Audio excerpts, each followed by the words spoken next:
कलयुग का निराला धाम, जहाँ दर्श हो बाबा श्याम, नीले घोड़े के सवार, कहे जिसे सारा संसार। माता मौरवी के पुत्र, चुलकाना के सुख का सूत्र, जब बोले सब श्याम की, चुलकाना और खाटू धाम की।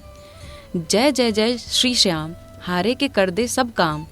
जहाँ दिया शीस का दान, वह भूमि है चुलकाना धाम। जहाँ प्रकट हुए बाबा श्याम, वह भूमि है खाटू धाम। हमारे पुराणों में हर एक कहानी से जुड़े कई मंदिर और दर्शन योग स्थान मिलेंगे, जहाँ कथा से जुड़े तथ्य भी जरूर मिलते हैं।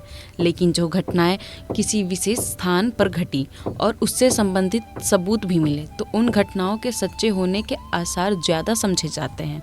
जब महाभारत का युद्ध समाप्ति पर था, तो श्री कृष्ण जी ने बर्बरीक के शीस को आशीर्वाद देकर शीस को रूपावती नदी में बहा दिया।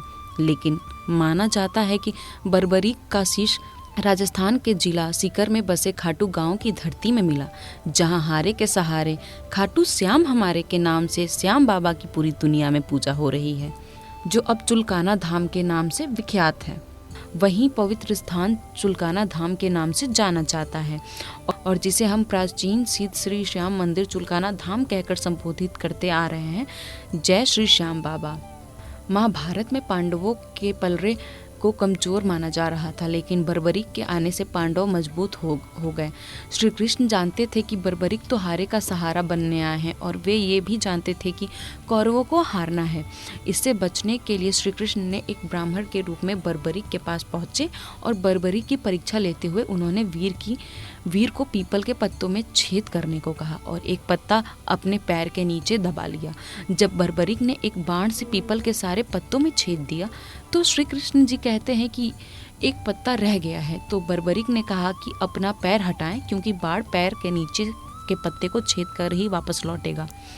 बता दें कि श्री श्याम मंदिर के पास आज भी पीपल का पेड़ है, जिस पेड़ के सब पत्तों में छेद देखने को मिलते हैं। कहा जाता है कि द्वापर युग में महाभारत के समय वीर बर्बरीक ने एक ही बाण से पीपल के सब पत्तों को छेद दिया था।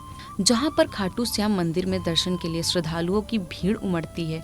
सुबह से शाम तक भक्तों का तांता लगा रहता है, जो हाथों में पीले रंग के झंडे लेकर बाबा श्याम के जयकारे और नारे लगाकर आगे बढ़ते हैं। हर वर्ष फाल्गुन मास में द्वादशी को श्याम बाबा के मंदिर में पालकी निकलती है और विशाल मेले का आयोजन किया जाता है। चुलकाना धाम में सभी राज्यों से श्रद्धालु बाबा के दर्शन को आते हैं। मेले में भक्त 1-2 दिन पहले ही मंदिर में आना शुरू कर देते हैं। रात में बाबा श्याम का जागरण और भजन संध्या होती है। प्रातः काल में बाबा श्याम के दर्शन करके मन्नत मांगी जाती है और यहाँ मान्यता है कि जो भक्त बाबा श्याम से मन्नत मांगते हैं, उनकी मन्नत हमेशा पूरी होती है।